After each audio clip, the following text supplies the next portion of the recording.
So, this is a crash course video.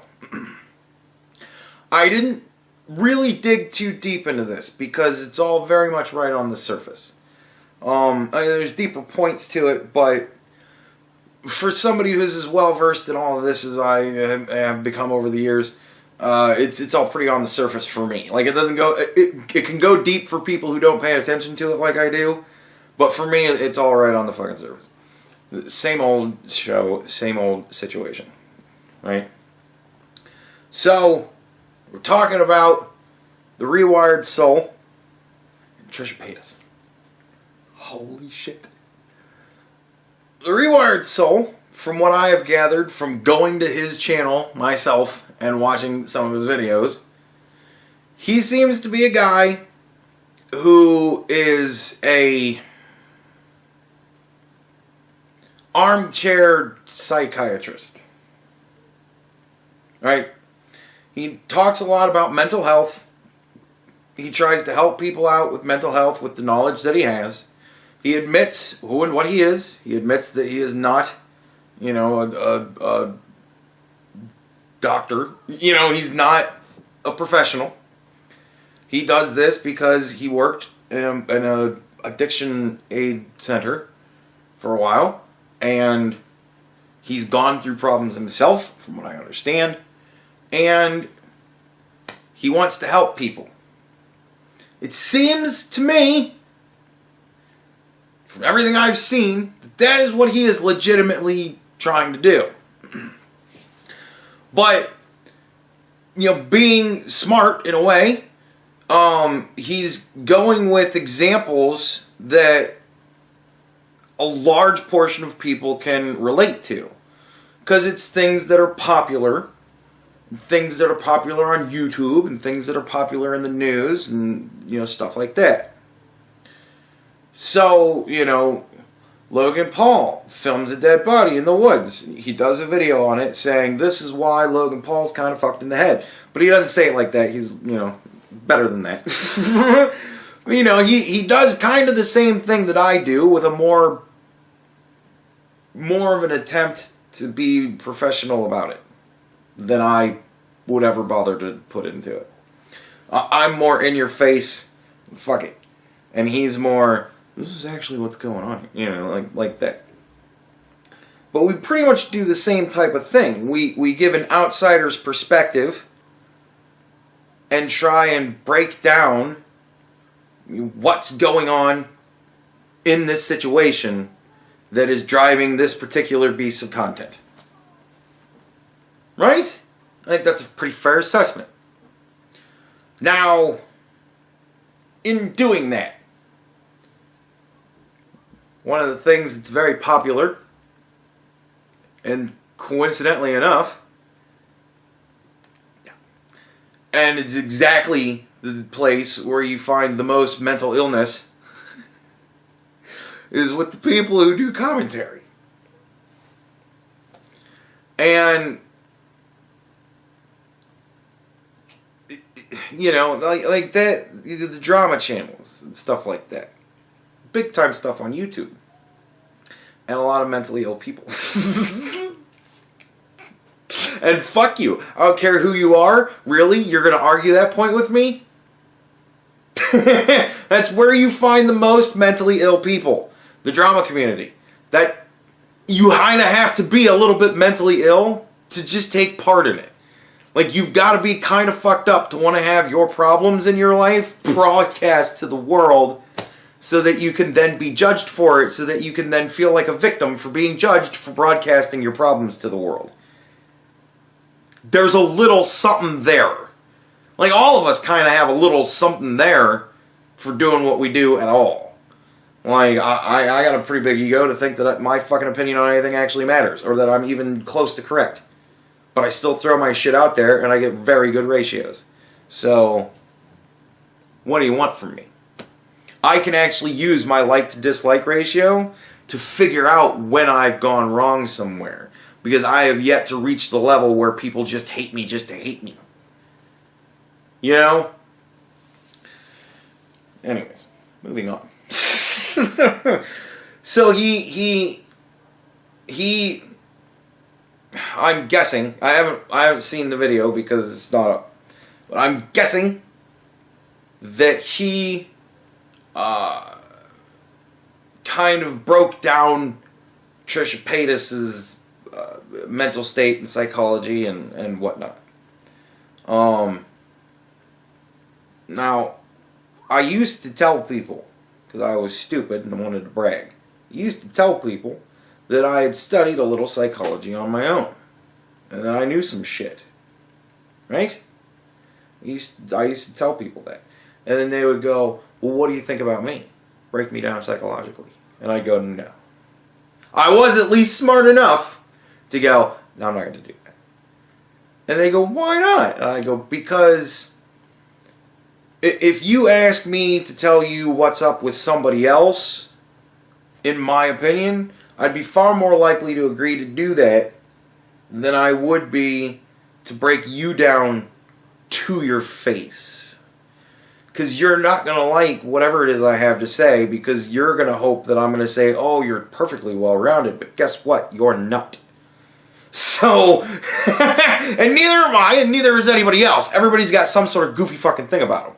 But nevertheless, you don't want to hear directly about what your goofy little thing is, because you'll see it in yourself, it'll cut really close to home, and you won't like it, you'll never admit to it, and what is the point?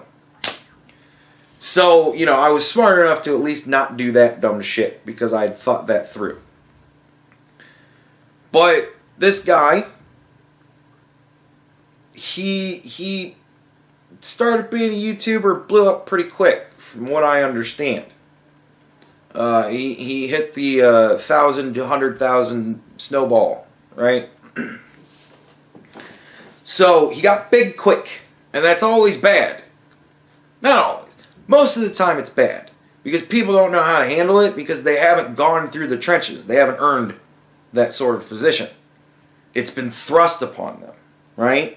It's not even like they're faking their way into it. It's been thrust upon them for whatever reason, right? Maybe they make a really good video, and now they gotta fucking back it up. That doesn't happen all that often, right? So, he got big quick. And he got big quick because he found his joy.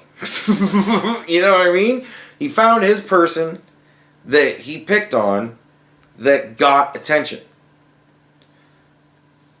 He didn't see Trisha Paytas as another creator. He didn't see her as a person. He saw her as a clinical example. Right? Like, he saw her as clinically, here's what I think in my amateur impression is going on here. Right? Is he right for doing this? Depends on your perspective. He's not a professional. So, him giving his opinion at all, you kind of got to go, well, what are you bothering for? You're not a professional. Like, okay, you may get it here and there, but you could also get it so poorly someday that it could very, very negatively affect somebody. Like, careful what waters you tread in, my friend. And this is kind of an example of that. But you need to broaden that lesson to involve what you're doing. Like the basic, down to the raw nature of what it is you're doing.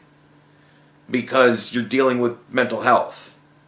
And you could run afoul of somebody someday that could be very bad for you. Or you could damage somebody by giving possibly improper advice for not having ever actually examined the patient. Never spoken directly to your patients that you're speaking to when you make your videos about mental health to try and help people. There's a reason why psychiatry is done in one-on-one sessions over the span of an hour or so. Nevertheless, he's trying to help, and I can't fault him for that. But I can say you didn't do a lot of thinking. And I can say that that's pretty fucking fair, right? He didn't think Trisha Paytas was going to react to him because she's just a YouTuber that she eats things and she talks about her problems. And I'm a guy that's in kind of the medical sphere of YouTube, on the fringe, kind of. Our worlds don't intersect. Well, guess what? When you title it Trisha Paytas, that comes up in searches. And when you're, bigger already, like, that's going to come up in searches a lot. And Trisha Paytas people who search Trisha Paytas are going to see your Trisha Paytas video. And they're going to watch it. And they're going to watch you clinically breaking this girl down psychologically. And they're going to react in exactly the same way that Trisha Paytas would react if you were doing it to her face. Right? They're going to get upset. They're going to tell Trisha. Trisha's going to get upset. What does Trisha do? She talks about her problems. Guess what you've become? You've become a problem. So she's going to talk about you, which is going to get all of her followers that watch her because they just love to see the train wreck. No offense, Trisha, but nevertheless, that's why they watch you, because they like to watch you upset. That's why your crying videos are very popular. People like to watch you suffer. If we're being fair here, let's be fucking fair, right? So, and it's gotten to the point now where a lot of Trisha's followers do like her. That's fair enough. There's a lot of people that do actually like Trisha. I'm not saying everybody's watching her because they like to watch her suffer. Some people are very upset when they watch her suffer. I acknowledge that. Hashtag not all. Nevertheless, a lot of people like to watch the fucking house burn down. You know what I mean? Like, it's not even really so much a criticism of Trisha as those people who watch her because they like to watch the house burn down. Like, really? But whatever. She's putting it out there. So, that's part of the audience you wind up getting when you do that kind of thing. He didn't expect to get that kind of an audience to watch his video and react to it in any way other than the way he was presenting it. He's thinking, well, the people that watch me are the people that watch me because they like to see me break down people mentally. Well, not when you're breaking down their biggest stars. Like, those people get pissed. And so a lot of terrible people got very upset and said terrible things, did terrible things. And he's he had he had a thing, and he took a break and apologized profusely to everybody. And whatever, he apologized. And there you have it, really. But of course, the apology is never good enough because it's Trisha Paytas. You attacked poor Trisha Paytas. She cried. That's what Trisha Paytas does. People attack her, she cries. And and Trisha's, to her defense, Trisha sees this video and she's like, motherfucker, another motherfucker. Because she's constantly getting people that are fucking with her on YouTube. And this dude doesn't know that because he's not that involved. He probably got handed your video off by one of his people that said, hey, what do you think about this girl? And he was probably like, well, I think this. You know what I mean? I doubt it was a thing where he was searching for somebody to fuck with. He doesn't seem to be that kind of guy. I looked at his channel. He doesn't seem to be that kind of a guy. So, he fucks with a lot of people, but he doesn't think he's doing that because he doesn't take into account anything outside of his sphere. Just like you don't take into account anything outside of the sphere that you're unfortunately in. You're in the drama sphere. That's all people fucking with each other. So every time somebody's talking about you in a way that you can perceive as negative, he's fucking with you. This is why you don't mentally break down people in front of them. Because they're going to think you're fucking with them. Because they're going to be like, well, that's true, but how the fuck do you know that? It's like, well, I know a little bit. Yeah, you cut a textbook. What do you want? No, it doesn't go well. So, it's just, it's one of those things You know, when YouTubers grow up too fast, and of course the problem is always you, the audience. You know, people get a whole big thing real quick, and somebody goes, "Hey, I'm a person that watches a lot of, you know, nutbags on YouTube. What do you think of this one?" And he goes, "Oh, this is a very interesting case." And then he starts to go into his thing. And then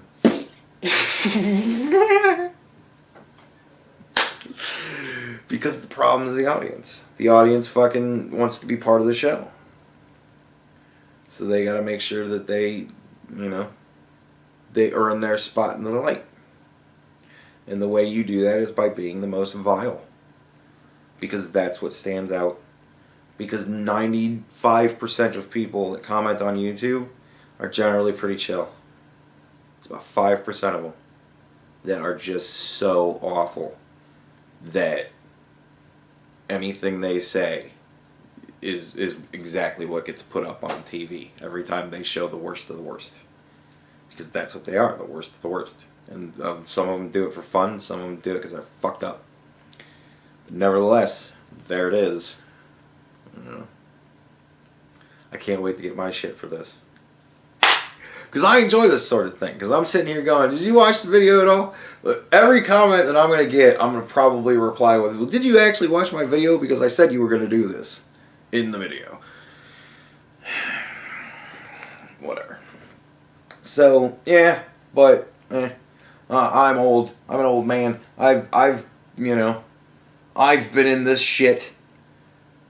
You know, I got the stare. Right? 1,000-yard stare. I've earned it. I can deal with it. I can hack it, Sarge. But this poor fucking guy. Ugh. And I mean, it's kind of a testament to how soft and out of it he really is. The way he kind of reacted to it. He made like 3 apology videos and I'm taking a fucking break. And then he took a break. And then he came back and just doing his thing again. Like, we're just moving past it, man. The only way out is through. I went through. We're out. You can tell that this guy is just not really, he's not in it for the drama. He's trying to educate. Yeah, it's in his fucking banner. Education. Mental health education. Yeah, whatever. So, this is another one of those things where somebody accidentally attacked somebody else's golden calf. And they got very, very upset. And the commandments must be broken. So, at least that's the way I see it. That's my mental breakdown of the psychology of what's going on. From the outside looking in, with absolutely no dog in the fight. I mean, I don't care. I don't care about Trisha because I don't watch that type of content. It doesn't interest me. But as far as what I know about Trisha, she seems like a fairly nice lady. Like, she's got her shit, but she seems like a fairly nice lady. Like, she doesn't seem to be overly terrible for the sake of it. It just seems like she goes through spells and shit happens. So I can't say that I dislike her, but I don't know enough about her to say that I like her. You know what I mean? I know enough about her to say I don't dislike her, but I don't know enough about her to say I like her. She's Trisha Paytas. She's a person I know about on YouTube, right? I've never talked about Trisha, as far as I know, and I don't really have many plans to. So I'm talking about this because it was one of the things that I saw on Twitter, and I read an article, and it made me want to look into it. And after I looked into it, I was like, I wasted an hour of my life, and I need to recoup that somehow. So here I am making an hour-long video. Oh my god, it's only 19 minutes? Jesus Christ, what is with me lately? It seems like my videos are like 40, 50 minutes long, and I look at it, it's like 20 minutes. I'm like, god damn. I'm getting bored with myself, I guess. Jesus. How many of you are left? Show of hands. I don't see any hands. Fuck. Well, since I'm just talking to myself at this point. Alright. So yeah, no shade to Trisha. I don't know. The only thing I know about this dude is the article I read and the comments I saw on Twitter and what I saw on his actual channel and the videos that I saw of him. So all I can go off of is what I have in both situations, which means I'm taking the people entirely out of it. This could be anybody. This could be Jake and Logan Paul. Pissed off at each other. I mean, not quite, because they both understand what's going on with the game. But I don't think this guy got the game that he was playing. And that happens. It's always sad when it happens, because nobody ever takes that into account. Everybody just immediately discounts that and looks at the rest of the videos he's done and sees why everybody hates Jeffree Star and why everybody hates this other person. And then they go, he's talking about why everybody hates these people. And it's like, well, because he's breaking down the psychology. Did you watch the video? Yeah. Yeah, so there you go. Have a good day. Be nice.